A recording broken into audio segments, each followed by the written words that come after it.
What was the expression you used now? Andy Were Harris, you embarrassed? Is No, that it said Andy Harris said that you didn't adequately convince enough people to vote for the bill, the House Freedom Caucus. You mean after this speech? After this speech, that's what she Okay, said. so, well, what do we see at the voters? I think it was a great talk. It wasn't a speech. We talked about things. Who do you work for? Notice. Who? Notice. I don't even know what the hell that is. Well, no, Andy, Get yourself a real job. Let me tell you. I think we have unbelievable unity. I think we're going to get everything we want, and I think we're going to have a great victory, and this man has done a great job. And I think this was a tremendous session. You may want to say something. Yeah, it was a great meeting. The party is unified. The House Republican Conference is excited.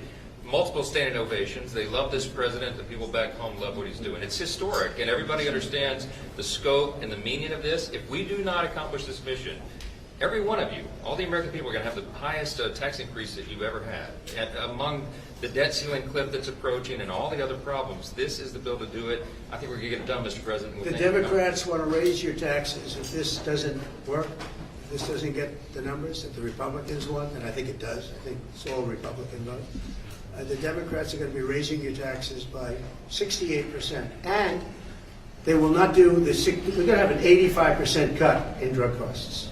85% cut in drug costs. The Democrats, the drug prices are going to go up. I can't imagine a Democrat not voting for this. I think the Democrats, if they don't vote for it, that means they're voting for an increase in drug prices. Think of that, versus an 80 to an 85, maybe 75, but could be an 85% cut in drug costs. Okay. Mr. President, will you need to reach out to individual members? Will you need to make a pitch to individual I don't think members? so. No, that's what I did. That's That's really what we did today. I think it was a really great.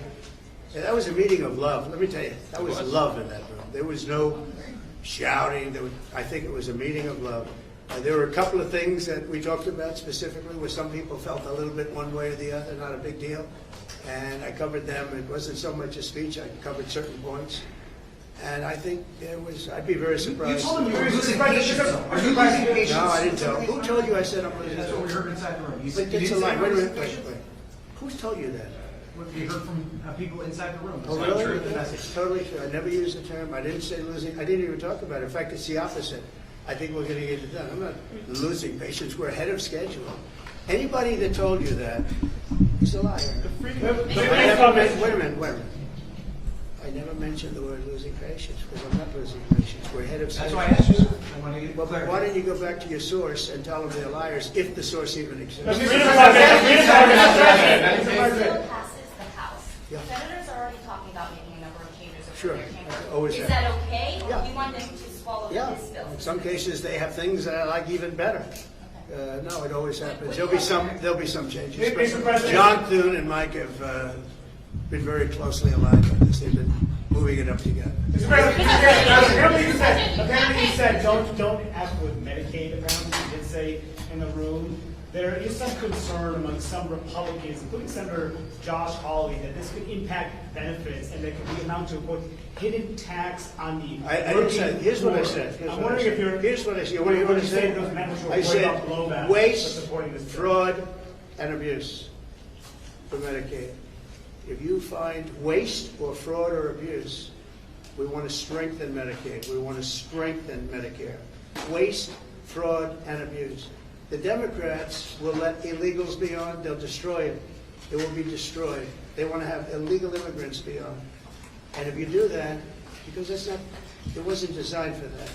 Waste, fraud, and abuse. Can you guarantee that your voters who supported the election, particularly working class voters, will not lose health insurance under this bill? Oh, they won't lose health insurance. Not only that, remember, I'm cutting drug prices by 85%.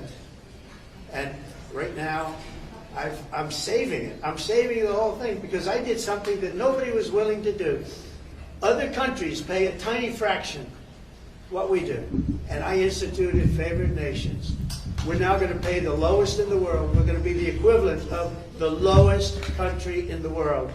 People go to London, they go to Canada, they go to other countries, many other countries, because they want to buy their pharmaceutical products, their drugs, at a fraction of the cost. Now we're going to have the lowest cost anywhere in the world, and nobody else would do that but me. And that might be an election by itself, might be election winning. Now, when you add that in, when you put that into Medicaid and Medicare, we've just strengthened Medicare and Medicaid. And the Democrats won't do that. You know why? Because they're taken care of by the drug companies. And the ones that are taken care of are hard line. Some Republicans get money from drug companies, and that's okay, because they're okay with it. I talked about it.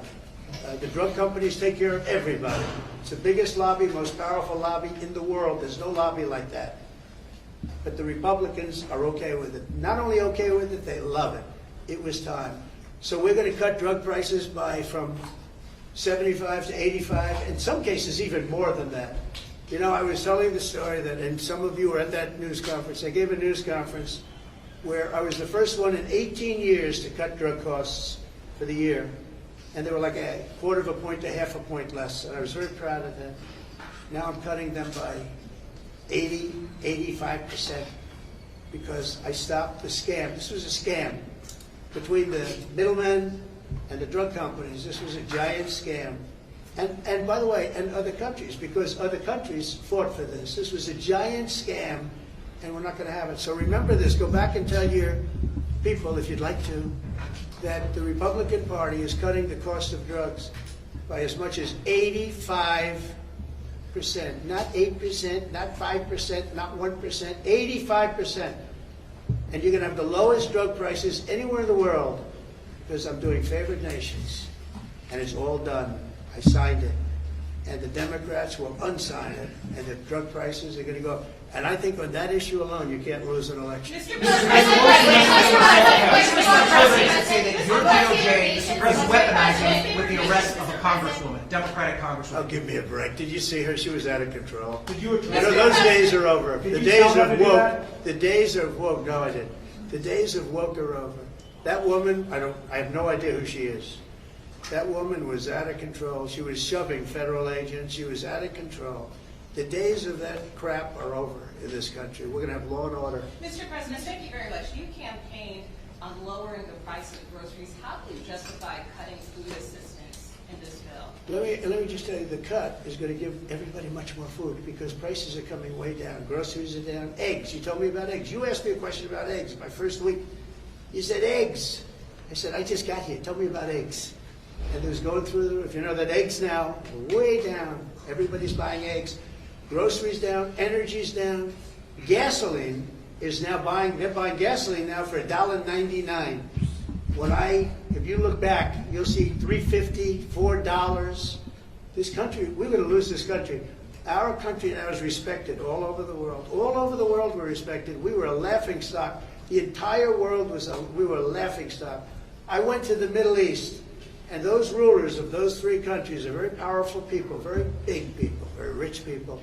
They respect our country again. China was going to take them over. You know, China was going to they were going to get into the, if you look, Saudi Arabia, you take a little look what was happening with Qatar, UAE, great people, unbelievable leaders, but they were abandoned by this country.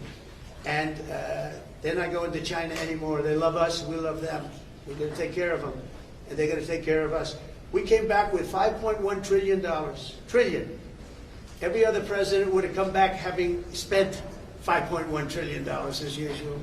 And remember this, we were losing $5 billion a day under the past administration. I have to be a little bit careful the way I talk, because there's a lot of anger about that administration.